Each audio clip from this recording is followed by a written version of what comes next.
అక్షరాంధ్ర అన్న కార్యక్రమాన్ని మనం అమలు చేస్తూ ఉన్నాము.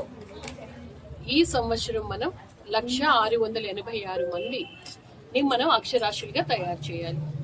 ఇందులో మనము ఈ 1,686లో ఎక్కువగా సెల్ఫ్ హెల్ప్ గ్రూప్ మెంబర్స్ వాళ్ళు మీటింగ్స్ పెట్టుకుంటారు కాబట్టి వాళ్ళకి చదువు పైన అవగాహన ఉండాలి, చిన్నపాటి లెక్కల పైన కూడా అవగాహన ఉండాలి అన్న ఆలోచనతో మెప్మా నుంచి 25,000 మంది లెర్నర్స్ తీసుకున్నాం. అలాగే మనము డిఆర్డిఏ నుంచి 50,000 మంది లెర్నర్స్ తీసుకున్నాం. ఎన్ఆర్ఈజిఎస్ ద్వారా ఒక 25,686 మంది లెర్నర్స్ తీసుకున్నాం. ఎందుకంటే వేజ్ సీకర్స్ కూడా పనులకు వెళ్తారు, వాళ్ళు కూడా ఎంత వేజ్ వస్తుంది ఏంటి లెక్కలు తెలియాలి అని. వీళ్ళందరికీ కూడా ఫిబ్రవరి ఆఖరి వారంలో ప్రీ ఫైనల్ ఎగ్జామ్ ఉంటుంది. మార్చి 29th final exam NIOS exam రాయాల్సి ఉంటుంది. దీనికి సంబంధించి మన గవర్నమెంట్ నుంచి మనకు 2 బుక్స్ వచ్చినాయి.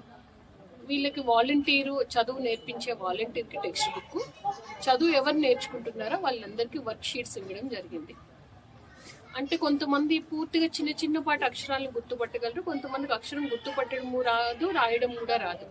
వీళ్ళందరికీ కూడా మోటివేట్ చేసి మనం వీళ్ళకి అక్షరాలు గుర్తుపట్టి అక్షరాలు రాసి చిన్న కూడికలు తీసివేతలు తెచ్చే స్థాయికి తీసుకువెళ్ళడానికి 100 గంటలు వీళ్ళకి చదువు నేర్పించి వర్క్ షీట్స్ కూడా నేర్పించాలి. ఈ రోజుల్లో అంటే ఈ సమయంలో వచ్చి వాళ్ళు నేర్చుకోవడానికి వాళ్ళకి ముందు ఇబ్బందిగా ఉంటుంది. బయటకు వచ్చి ఇలా గ్రూప్లో కూర్చోవడానికి కూడా కుటుంబ సభ్యులు కూడా సహకరించారు.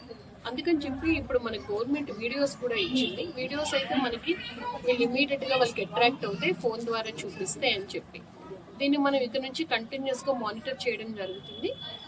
ఈ రోజు మనకి డైలీ అటెండెన్స్ వీళ్ళు వస్తున్నారా నేర్చుకుంటున్నారా అందరికి కూడా ఒక అప్లికేషన్ ఇచ్చారు.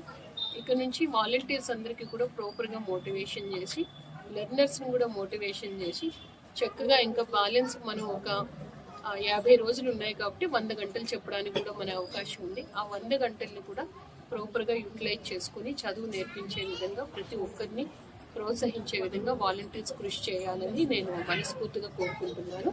లెర్నర్స్ ఎవరు కూడా ఈ ఏజ్లో చదువు నేర్చుకోవాలా, రావాలా, 1 గంట 2 గంటలు అన్నట్టు భవిష్యత్తులో మీకు తెలుస్తుంది దీనివల్ల ఎంత ఉపయోగం ఉంది ఏంటని. సో అక్షరాస్యతలో మన జిల్లా స్థానం మెరుగుపడాలి అంటే ఖచ్చితంగా అక్షరాంధ్ర కార్యక్రమాన్ని మనం విజయవంతం చేయాల్సిన బాధ్యత మనందరిపైన ఉంది. Thank you madam.